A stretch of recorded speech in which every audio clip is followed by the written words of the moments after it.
Buenas, buenas. ¿Cómo les va? ¿Hacemos un ejercicio de diferenciales? Vamos. La propuesta es la siguiente. El volumen, medido en centímetros cúbicos de un mol de un gas ideal, está dado por esta función en la que P es la presión medida en atmósferas, T es la temperatura absoluta medida en Kelvin y la idea es aproximar el cambio en el volumen cuando la presión aumenta de 5 a 5,2 atmósferas y la temperatura aumenta de 300 a 310 Kelvin.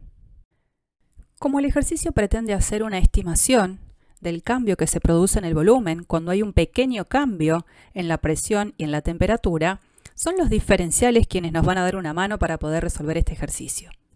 Recordemos la definición del diferencial de una función. El diferencial de una función diferenciable, diferencial de f o diferencial de z, también conocido como diferencial total, es aquel que se escribe como diferencial de z es igual a la derivada parcial de f con respecto a x en un par por el diferencial de x más la derivada parcial de f respecto a y en un par por el diferencial de y. En este caso, el diferencial de x y el diferencial de y están consideradas como variables independientes, mientras que el diferencial de z es una variable dependiente. Si consideramos el diferencial de x como un pequeño cambio en la variable x y el diferencial de y un cambio en la variable y, el diferencial de z lo podemos escribir de esta manera. Y entonces eso nos permite poder afirmar que en el caso de una función diferenciable, el cambio producido por la función cuando me muevo del par a b al par xy, expresión que nosotros comúnmente escribimos de esta manera, delta z o delta f, se puede decir que es aproximadamente el diferencial de z siempre y cuando los pares x y sean pares próximos al par AB. Vamos a utilizar lo dicho en el recordatorio previo para poder realizar el ejercicio concretamente. Para eso, tomamos la función de la cual ya sabemos bien cuál es su ley y vamos a calcular las dos derivadas parciales, ¿no? Esta función v, que marca el volumen, depende de dos variables. Una es la variable t de temperatura y la otra es la variable p de presión. Calculamos las derivadas parciales, es decir, la derivada parcial de b con respecto a t, a partir de, obviamente, todas las reglas que nosotros ya conocemos.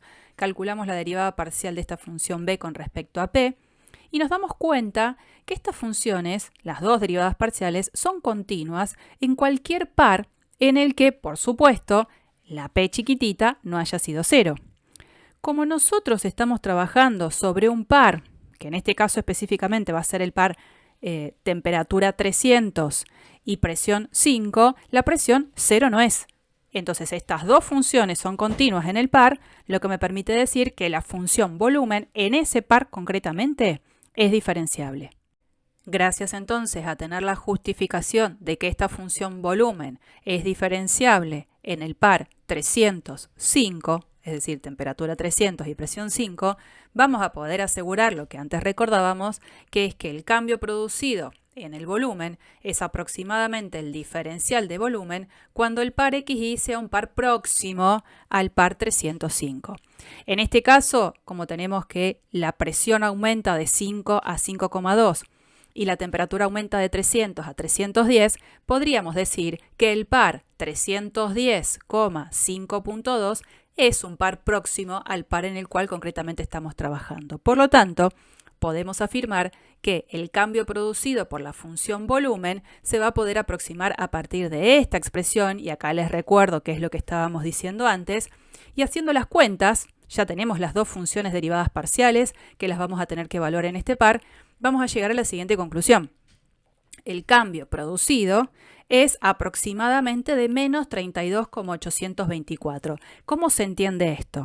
Se entiende que, en este caso, hay una disminución en el volumen. Por lo tanto, nuestra respuesta tendría que ser la siguiente. El volumen disminuye en 32,824 centímetros cúbicos aproximadamente. Los y las invito a que hagan algo más. No nos quedemos con esto solo. Veamos que realmente este valor que acabamos de encontrar como una aproximación del cambio de volumen es un valor acertado. En este sentido, nosotros conocemos la ley con la que estamos trabajando. Entonces, ¿por qué no calcular lo que vale la función volumen en el par 310,5.2, restar el valor de la función original en el par 300,5 y cuando hagamos esta cuenta vamos a ver y vamos a chequear que realmente es un número muy parecido, muy aproximado al valor que me daba el diferencial. Y la verdad es que eso es algo que no pueden dejar de hacer, porque si me doy cuenta que el cambio real producido con el valor del diferencial encontrado como aproximación no se parecen en nada, es porque evidentemente en algo me equivoqué y voy a tener que chequear. Pero bueno, en este caso nos quedamos tranquilos. Este es un buen valor dado de aproximación al cambio de volumen. Sigan trabajando con los ejercicios de diferenciales y nos seguimos encontrando en próximos videos.